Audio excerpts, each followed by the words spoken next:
So I think one of the first things that we can discuss here is I don't know if you guys know much about it, but the Thunderbolts movie. It looks like it's just been delayed because it was impacted by the Writers Guild strike. But generally speaking, Thunderbolts seems to be a film that is similar to like Suicide Squad, except in the vein of Marvel. And so they've been kind of setting up these various villain characters to come in. The one that I don't see here, because I'm showing it over on our screen here, I see we have David Harbour's character, Florence Pugh, we have Bucky, we have the Captain America that got stripped. I can't remember what his name was, John something, I think, John Walker. Then we have Taskmaster, I believe. I don't know who the guy on the far right is, and then I can't remember Julia Louis Dreyfus's name. She seems to be like an Amanda Waller character. Yeah, absolutely. And so, this movie, Starring Harrison Ford as Thunderbolt. What the fuck? Wait, what was that? It's starring Harrison Ford as Thunderbolt, apparently. I did a video about this talking about the script. I forgot about that because in the wiki, he's kind of mentioned pretty heavily, but in this one, on all the stuff I've read, none of them have this. Go!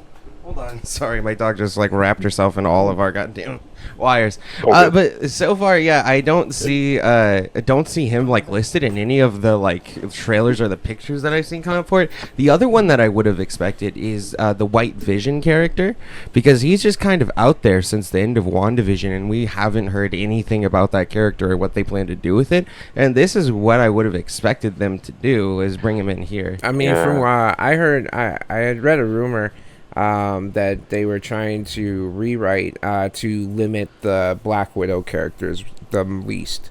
Oh, really? Okay. But I don't know how you do that, because Florence Pugh is probably the best actress that they have. But. Yeah, I like the guy who does John Walker quite a bit, but he's so improperly utilized. And so the thing is the Suicide Squad type movies are already one that you have to be willing to push boundaries and really kind of throw shit at the wall and see what sticks. I don't see Marvel doing that, and so what I think we'll probably end up getting is a really boring, cliche, fake edgy thing that pushes stuff a little bit for Marvel's way of doing things, but at the end of the day, it's probably going to be pretty formulaic as every other Marvel in this photo, film there's nothing that makes them stand out at as all. Individuals. No, they at all. all just mesh as one, which. It's supposed to be a teen, but still, it's at least have some character, Yeah, and then the fact that it's being impacted by the Writers Guild strike. I mean, hopefully they don't try to AI write this shit. I mean, I just read today that there was a person that was on a podcast, and she's working on some book talking about Marvel, and she had said that originally Disney wasn't planning on making their entire thing around Kang, but after Jonathan Majors' performance in Loki, and then after what they had heard and seen the hype around him in Quantumania, they completely rewrote everything, and now they're kind of stuck in a fucked situation where. Yeah, because there's more and more more and more allegations coming out. The trial hasn't even happened, but you can't really have a guy who's abused multiple women as your forefront. That's just not. Yeah, well, and the main thing too is I just don't know how they're gonna get around that. But at the end of the day, they do have quite a bit of time. I mean, it seemed like they were setting him up for a big bad. I mean, if you look back at the original iterations of Thanos, he was recast. You know what I mean? Now, obviously, we've seen more of Kang than we have with Thanos back at the beginning. But Thanos, I believe, I don't know if he was recast just the once or if he was recast twice. But I'm sure ways that they can go about it if need be. But generally speaking, fast track now though, isn't it? Phase 5. I mean, Phase 1 through 3 when they recast Thanos was a decade. Where it's the Avengers films of this phase come out in 2025, right?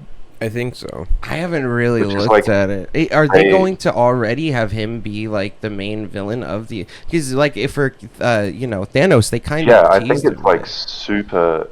I think it's super compacted. I think because Phase 4's ended, Phase 5 ends this year, I think. Jeez. So then Phase 6 is 2025.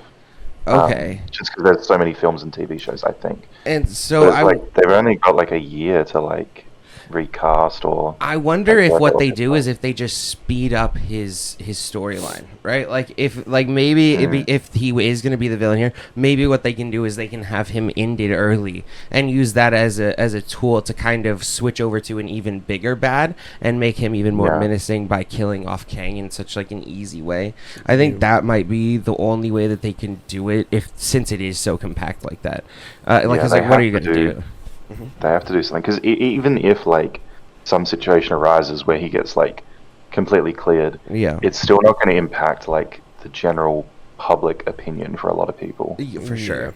Yeah, they'll always look at him, especially when you read the text and it's if you've had been around anybody who's been abused or been in an abusive household, everything the text, as soon as I read it, I was like, nope, this is a person being gaslit and they're being abused, because it's easy to see it, but obviously we have to wait for the court to progress and see what happens then.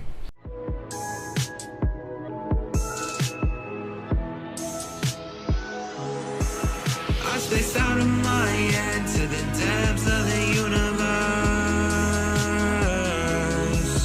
It's a spell or a chance just to open up a new world.